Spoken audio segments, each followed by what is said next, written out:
Neil Kochel, he's the former acting Solicitor General of the United States. He teaches constitutional law at Georgetown University. He's the author of a new book, Impeach, the Case Against Donald Trump. It's great to have you here. Thank you. I brought your copy. Thank you very much. So let's sort of start with the sort of incremental news and work our way out to the big picture. This testimony that we just got our hands on, in the testimony, it's very interesting. Mr. Holmes says the reason he came forward is because he saw people saying that no one actually heard from the president. It was all hearsay. And that prompted him to be like, well, I heard from the president. Should probably go talk to the committee.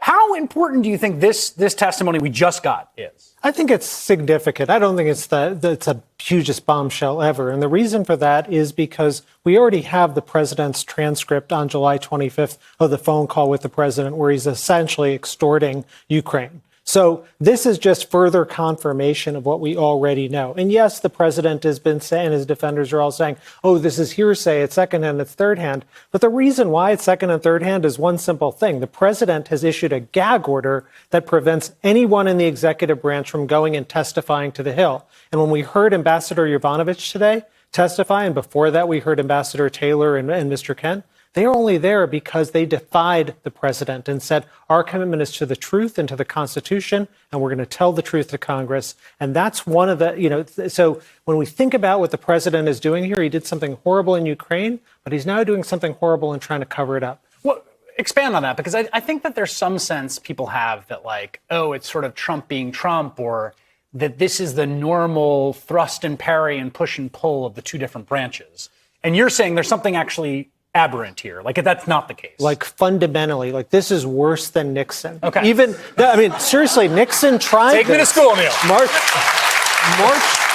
March 12th, my birthday, 1973. Nixon says something that Trump tried to say, which is, I'm not going to let the executive branch witnesses testify in this fake impeachment proceeding. And Congress then says, well, we're going to start jailing those witnesses if they don't testify. And what does Nixon do? He backs down and lets them testify. So you think this sort of full bar that they have issued, that no witnesses can go forward, they've tried to stop everyone, all these people are appearing under subpoena and they're defying a White House order. You think that's even more severe, more egregious and abusive of his office in the cover-up than what Nixon did?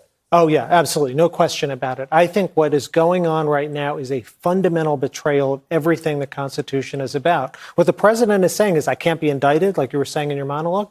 I can't even be investigated. And now he's saying I can't even be impeached because that's a coup and it's all hearsay and blah, blah, blah. So, I mean, maybe he's trying to rival King George III, but, but at least in this country, I mean, we don't have anything like that. Putin may be like that, but nothing in this country. It's funny you say that, because one thing I've noticed in the theme of the Republican arguments is there are these arguments that prove too much, right? So they say, well, impeachment undoes the election. It's like, well, that's true in a certain sense, although it doesn't, make Hillary Clinton president, makes Mike Pence president.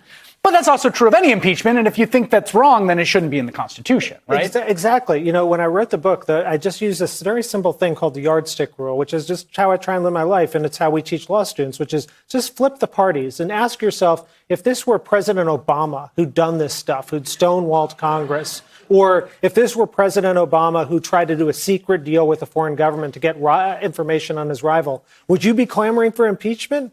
I don't know how they can look in the mirror and say anything else.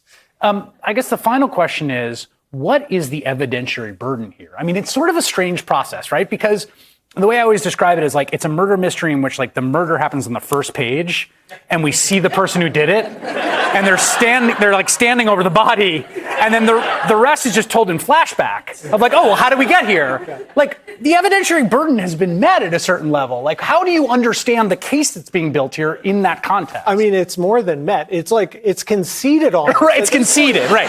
Right. I mean, at this point, Trump has tried so many different defenses. All of them have completely fallen apart. So I think really the only question is, okay, I did it. Is it enough to remove me from office? And that's where I go back to the founders, because the founders didn't believe in impeachment. Oh, they weren't sure about putting impeachment in the Constitution. People like Elbridge Gerry and Gouverneur Morris. And what they said, what Ben Franklin said in response was, imagine a circumstance in which a sitting president, goes and gets help from a foreign government to win his re-election. That's their example. That's a Franklin example in the Constitutional Convention. And then they changed the Constitution's draft Put it in. This is all. Imagine if detailed in the book. there's a guy named Zelensky, and there's a thing called a telephone, and I mean, it is remarkable, but both the wisdom of our founders, but also just the corrupt lawlessness of this president who's done something so fundamentally that betrays everything our founders thought the president was about. That's what this impeachment proceeding is about ultimately, is restoring dignity and respect for the Constitution. All right, Neil Kosko, thanks for being here. Hey there, I'm Chris Hayes from MSNBC. Thanks for watching MSNBC on YouTube. If you want to keep up to date with the videos we're putting out, you can click subscribe just below me, or click over on this list to see lots of other great videos.